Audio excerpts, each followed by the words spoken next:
एक गांव में एक अमीर जमींदार रहता था। उसे अपने पैसों पर बड़ा घमंड था।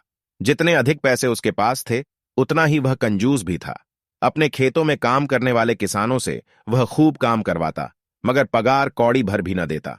मजबूर गरीब किसान मन मारकर उसके खेत में काम करते। उसी गांव में रामू नामक एक किसान रहता था। उसके पास थोड़ी सी जमीन थी। उसी में खेती बाड़ी कर वह अपना और अपने परिवार का गुजारा चलाता था। रामू बड़ा मेहनती था।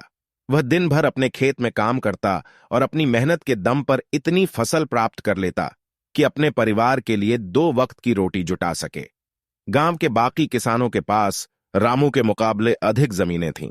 वे रामू की मेहनत देखकर हैरान होते कि कैसे इतनी सी जमीन में वह इतनी फसल उगा लेता है। एक साल गांव में भयंकर सूखा पड़ा। वर्टिकल बार बिना बारिश के खेत खलिहान सूखने लगे। गरीब किसानों के पास सिंचाई की कोई व्यवस्था न थी।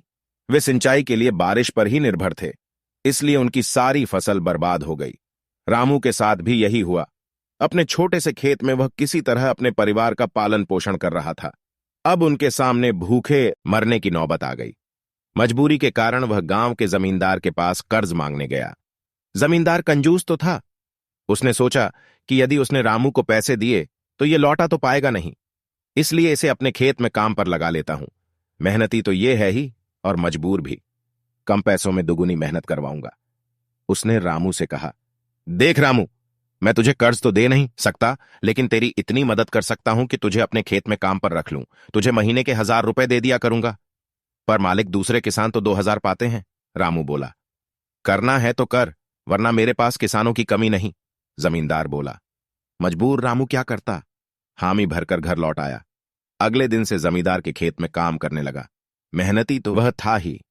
वह खूब मेहनत और लगन से काम करता।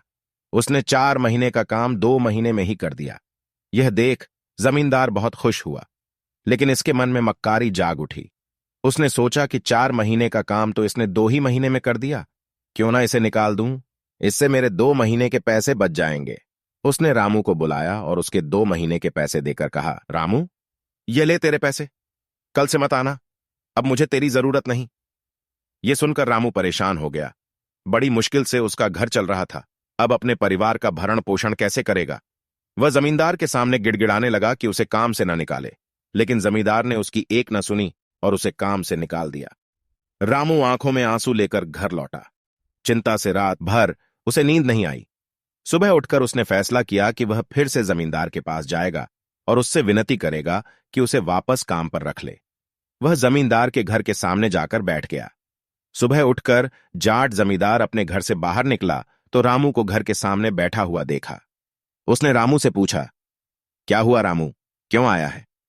रामू जमींदार की पैरों पर गिर पड़ा और गिड़गिड़ाते हुए बोला, मुझ पर दया कीजिए मालिक, मुझे काम पर रख लीजिए, मेरा परिवार भूखा मर जाएगा। जमींदार ने उसकी एक न सुनी और उसे धक्के मार के वहां से निकाल दिया। रामू उस समय तो वहां से चला गया, लेकिन अगली सुबह फिर सेठ के घर के सामने जाकर बैठ गया। जमींदार ने उसे फिर बुरा भला कहकर भगा दिया। अब से रोज यही क्रम चलने लगा। रामू रोज जमींदार के घर के सामने जाकर बैठ जाता और जमींदार उसे भगा देता। पूरे गांव में इस बात की चर्चा होने लगी। सब जमींदार को भला बुरा कहने लगे। तंग आकर जमींदार ने सोचा कि क्यों ना कुछ दिन परिवार सहित दूसरे गांव चला जाऊं। मुझे घर पर ना देखकर रामू यहां आना बंद कर देगा। अगले दिन वह परिवार सहित दूसरे गांव अपने रिश्तेदार के घर चला गया। 10-15 दिन रिश्तेदार के घर रहने के बाद जब वह अपने घर लौटा तो मोहन को अपने घर के सामने बैठा नहीं पाया। वह मन ही मन खुश हुआ कि चलो उससे पीछा छूटा, लेकिन वह चकित भी हुआ कि आखिर रामू ने आना बंद क्यों कर दिया। उसने गांव वालों को बुलाकर पूछा तो पता चला कि रामू घायल है और अपने घर पर पड़ा हुआ है। जमींदार ने पूछा, क्या हुआ उसे? एक जमींदार ने कहा, मालिक, आज जब दूसरे गांव चले गए थे तब भी रामू आपके घर के सामने बैठा रहता था। एक दिन आपका खाली घर देखकर कुछ चोर चोरी करने के इरादे से आपके घर में घुसे, लेकिन वे रामू की नजर में आ गए। रामू अपनी जान की परवाह न कर उनसे उलझ गया और उन्हें भगा दिया। उनके बीच हुई हाथपाई के कारण रामू घायल हो गया। ये जानकर जमींदार को खुद पर शर्म आने लगी कि उसने रामू के साथ कितना बुरा किया, लेकिन इसके बाद भी रामू उसके घर चोरी होने से बचाने के लिए चोरों से उलझ गया। वह पछताने लगा। उसने रामू के घर जाने का फैसला किया। वह रामू के घर पहुंचा तो देखा कि रामू बड़ी दयनीय अवस्था में चारपाई पर पड़ा हुआ है। उसके बच्चे भूख से बिलख रहे हैं। ये देख जमींदार का दिल भर आया। उसने रामू से अपने किए की माफी मांगी, उसका इलाज करवाया और ठीक होने के बाद अच्छी पगार के साथ उसे फिर से काम पर रख लिया। इस कहानी को सुनकर आपको सीख क्या मिली? 1. कभी किसी के साथ बेईमानी नहीं करनी चाहिए। 2. सदा जरूरतमंदों की सहायता करनी चाहिए। 3. अपना काम ईमानदारी से करना चाहिए। आशा है आपको एक गरीब किसान की कहानी पसंद आई होगी।